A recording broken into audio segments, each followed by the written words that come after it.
بسم اللہ الرحمن الرحیم. حیاض خان، آج ہماری خوش قسمتی ہے کہ میں خود آپ سے ملنا چاہ رہا تھا انٹرویو کے لیے، اور آپ خود آ گئے ہمارے پاس. ویلکم آپ کو کہتے ہیں. اچھا، سب سے پہلے یہ بتائیں کہ آپ تو ماشاءاللہ پیپل پارٹی کے بھی امیدوار تھے، سابق امیدوار بھی رہے ہیں آپ پاکستان پیپل پارٹی کے. آپ کے والد صاحب خان ریاض خان بڑلہ نے ماشاءاللہ فرسٹ ٹائم پہلی اپنی اٹیمپٹ پہ 24-25 ہزار ووٹ لیا تھا آزاد سیٹ سے. تو آپ کو یہ کیوں خیال آیا کہ ٹی ایل پی کو جوائن کرنا ہے؟ اس کی بنیادی وجہ کیا ہے؟ بسم اللہ الرحمن الرحیم. سب سے پہلے تو بہت شکریہ آپ کا. اس کے بعد میرا تو کوئی خیال نہیں تھا. اصل میں جو پیپل پارٹی نے ہمارے ساتھ منعقد کی ہے، اس کے بعد میں نے پکا ایک عہد کر لیا تھا کہ میں نے الیکشن کونٹیسٹ کرنا ہے ہر حال میں. صحیح. تو 7 دوست تھے، بھائی تھے. ان کے ساتھ جب میں نے مشورہ کیا، بیٹھے ہم، تو انہوں نے کہا جی آپ کیا کہتے ہیں، کس کے ساتھ آپ ہونا چاہیے. میں نے کہا جی میرے پاس آپشن تو سارے ہیں، آ رہے ہیں، ہر پارٹی کا بندہ آ رہا ہے، لیکن آپ کیا بولتے ہیں. تو اس وقت پھر یہ تھا کہ شاید قسمت میں یہ لکھا ہوا تھا کہ جیسے وہ ایک مشہور نعت بھی ہے کہ آتے ہیں وہی جن کو سرکار بولتے ہیں. صحیح. تو انہوں نے ہمیں کافی پھر عزت دی. حالانکہ میں یہ ایکسیپٹ کر رہا تھا، ایکسپیکٹ کر رہا تھا پیپل پارٹی سے کہ میرے والد صاحب کی جو قربانی ہے ان کے لیے لازوال، ان کو مد نظر رکھا جائے گا. لیکن اپنے کچھ ساتھ مل گئے. اچھا، وہ آخری دم تک وہ تو سردار سلیم حیدر صاحب تو کہتے رہے ہیں کہ یہ جو ٹکٹ ہے یہ تو انہی کا ہے، انہی کو ہم نے دینا ہے یہ ٹکٹ. جی یہ تو پھر بس یہ کہنے کی بات آپ کو نہیں یقین دہانی تھی اس چیز کی کہ آپ ٹکٹ یہ آپ ہی کو ملے گا؟ نہیں، پہلے تو جس طرح اس نے میرے ساتھ بات کی ہے تو مجھے یقین تھا، کیونکہ ایک دو بندوں نے میرے سے پوچھا تو میں نے انہیں صاف کہا کہ یار اگر پیپل پارٹی کے پاس ہم سے بہتر کوئی کینڈیڈیٹ ہے تو اس کو لے آئیں، ہم اس کو ایکسیپٹ کر لیں گے. لیکن مجھے وہ یہی ہر بار تسلی دیتے رہے کہ آپ ہمارے کینڈیڈیٹ ہیں. ایون کہ میں جب درخواست دینے گیا تو سردار صاحب نے مجھے خود کال کی اور ان کا نمائندہ میرے ساتھ گیا، جو ان کا ڈرائیور بھی ہے ان کے ساتھ ہوتا ہے، ساجد رحمان فتح جنگ سے. تو میرے ساتھ گیا، ہم نے یہ بخاری صاحب کو درخواست دے کر ہے. اس وقت تک مجھے یہ بات نہیں پتا تھی کہ ذوالفقار یاد خان بھی ایم پی اے کی لسٹ میں ہے. لیکن جب درخواستیں ہو گئیں، ہم ٹکٹ جمع کروانے گئے تو اس وقت ذوالفقار کا نام بھی فارورڈ آ گیا اور ساتھ فیضان حیدر کا بھی آ گیا. مجھے اس ٹائم تھوڑا ڈاؤٹ ہوا، لیکن میں پھر بھی یہ تھا کہ یار سردار صاحب میرے ساتھ ناانصافی نہیں کریں گے. لیکن انہوں نے، اب مجھے نہیں پتا کہ اس کے پیچھے کس کا ہاتھ تھا یا ان کی اپنی مرضی تھی، انہوں نے یہ کام کر دیا. صحیح. اچھا، ابھی آپ کیا سمجھتے ہیں، آپ کا کیا یعنی ٹی ایل پی کا بنیادی منشور کیا ہے؟ ایک تو دین کی بات، دینی جماعت ہے، یہ تو ایک کلیئر کٹ بات ہے.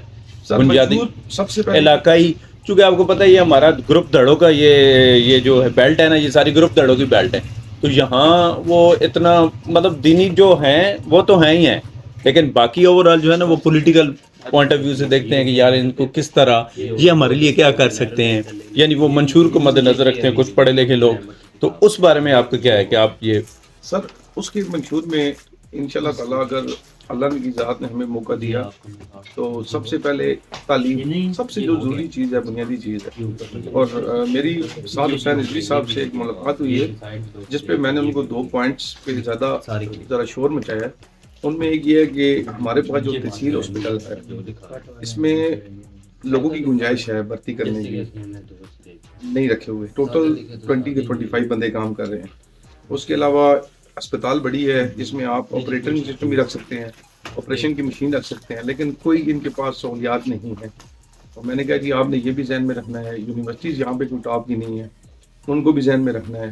اور جتنے مسائل ہیں، یعنی آپ کا فوکس تعلیم پہ زیادہ ہے بنیادی طور. دیکھیں ہٹلر صاحب کا قول بھی ہے کہ جنگ، انہوں نے کہا اگر جنگ لگ جائے تو کیا کرنا چاہیے. تو انہوں نے کہا تھا کہ آپ اساتذہ کو بچائیں، کیونکہ اگر تعلیم ہوگی تو معاشرہ ترقی کرے گا. اور انشاءاللہ تعالیٰ ہمارا فوکس یہ ہے کہ کیونکہ ایک تو سب سے پہلی بات یہ ہے کہ ہمیں ہماری جو قومی زبان ہے وہ ہے اردو، لیکن ہم پہ انگلش مسلط کی گئی ہے کہ آپ کو انگلش سیکھنی ہے ہر حال میں. اسلامیات کو پیچھے کیا گیا ہے.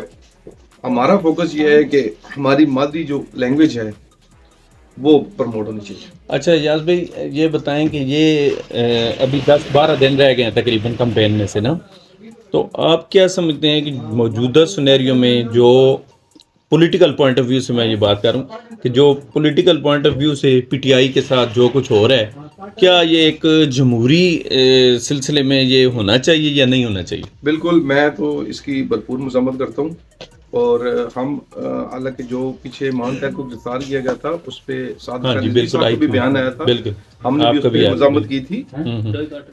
پاکستان ایک آزاد ملک ہے، میں کہتا ہوں یہاں ہر پارٹی کو پورا حق ہونا چاہیے کہ وہ الیکشن لڑے، یہ اس کو جمہوری رائٹ ملنا چاہیے، اور میں سمجھتا ہوں اگر طاقتور حریف میدان میں نہ ہو تو مزہ بھی نہیں آتا، اور الحمدللہ بھی اگر آپ دیکھیں تو پی ٹی آئی کا ووٹر آج بھی اسٹرانگ ہے، قائم ہے، ٹی ایل پی کا بھی قائم ہے، پی ٹی آئی کا بھی قائم ہے۔ اب تک کی کمپین میں کیا سمجھتے ہیں آپ؟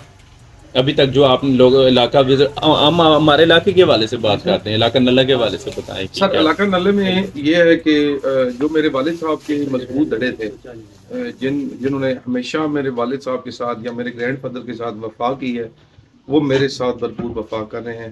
اس کے علاوہ جو ٹی ایل پی کے اپنے بندے ہیں وہ بھی الحمدللہ میرے ساتھ بھرپور تعاون کر رہے ہیں۔ کچھ لوگ آپ کے دھڑے میں کہتے ہیں چلیں نیچے والی آپ کو دے دیں گے، اوپر والی ہم اپنی مطلب پیپل پارٹی کو یا دوسری جماعت کے کسی سربراہ کو دے دیں گے، تو اس بارے میں آپ پھر کیا ان کو جواب دیتے ہیں کہ؟ سر میں اس بارے میں یہ جواب دیتا ہوں، اصل میں یہ ہے کہ جو میرے چاچو تھے رفت ایاز خان، والد صاحب کے بہت قریب رہے ہیں، والد صاحب نے انہیں آگے کا پروموٹ کیا ہے، خصوصاً علاقہ نلہ میں ان کی کافی پروموشن کی ہے انہوں نے۔ چاچو تھے یا ہیں؟ چاچو تو ہے نا، رشتے تو چاچو تو ہیں لیکن ابھی کیونکہ وہ میرے سامنے آ گئے نا، پولیٹیکلی تو مجھے جو مین نقصان ہو رہا ہے وہ انہی کی وجہ سے ہو رہا ہے، ورنہ ادروائز میں نہیں سمجھتا کہ اس ایریے میں نلہ میں کو پیپل پارٹی کی اتنی ووٹ تھی۔ وہ تو ایک دفعہ جو انسیڈنٹ ہوا تھا، بنظیر محترمہ شہید ہو گئی تھی تو علاقہ نلہ نے ان کو سپورٹ کر دیا تھا، بلکہ 8 تاریخ کو ان کی کتنی پاپولیرٹی ہے یہ آپ کے سامنے آ جائے گی انشاءاللہ تعالی۔ کوئی کمپرومائز کی صورتحال آپ نے کوشش نہیں کی یا ادھر سے کوشش نہیں ہوئی یا کچھ؟ میں قریباً کمپرومائز کے ہی چکر میں اتنی مار کھا گیا ہوں۔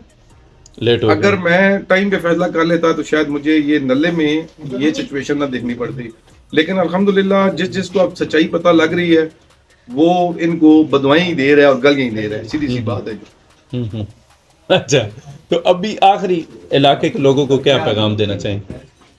میں علاقے کے لوگوں کو یہی پیغام دینا چاہتا ہوں کہ سب کو آپ نے چیک کیا ہے، آزمایا ہوا ہے، ٹھیک ہے، جو ابھی بلکہ پھر وہی بات آ گئی کہ ابھی جو 18 مہینے کی منسٹری رہی ہے سردار صاحب کے پاس، ایون ابھی وہ کہہ رہے ہیں جی نون لیگ والوں نے ماتھے بڑی منافقت کی ہے کہ انہوں نے کہا جی پیپل پارٹی والوں کو چیز کوئی نہیں دینی، لوگوں کو تو یہ بتا رہے ہیں، لیکن ابھی بھی ان کے جو مین بندے ہیں وہ نون لیگ کی ووٹ مانگ رہے ہیں، وہ اس حد تک جا رہے ہیں کہ یار جو اگر آپ ہمیں نہیں دیتے ایاز خان کو بھی نہ دو اور نون لیگ کو دے دو۔ اچھا، تو میں یہی کہوں گا کہ مردوں کی طرح مقابلہ کریں انشاءاللہ تعالی، ہم میدان کے لیے تیار ہیں۔ میں نے سیاسی پلیٹ فارم پہ مقابلہ، سیاسی پلیٹ فارم پہ، اور سیاست میں ایک چیز جو ہوتی ہے، جو ہار ہوتی ہے یہ ہار نہیں ہوتی، یہ آپ کو ایک مقام دلا دیتی ہے۔ میرے والد صاحب نے جب آزاد حیثیت سے ایک کانٹیسٹ کیا تھا، 26,000 ووٹ لیے تھے، تو وہ آج بھی یاد کر رہے ہیں، جی بالکل 93 94 کی بات ہے، اور آپ کو ٹکٹ ملنے میں اس بات کا بہت بڑی انوالومنٹ ہے، بہت بڑی انوالومنٹ ہے، تو کیونکہ ٹی ایل پی ملک کی سطح کی جماعت ہے، اس طرح تو انہوں نے بالکل، اور میں بے حد مشکور ہوں ٹی ایل پی کی تمام انتظامیہ کا، عنایت اللہ شاہ صاحب کا، فیصل شاہ صاحب کا، ان کی پرزور کوشش تھی، ذوالفقار حیدری صاحب ہیں، ان کی کوشش بھی تھی، اور شاید نصیب ہمارا ایک ہو گیا۔ اب ہر بندہ تو بے وفا نہیں ہو سکتا، صحیح، تو الحمدللہ سچے ہیں اور سچی جماعت میں آ گئے ہیں۔ چلیں، wish you best of luck, thank you sir.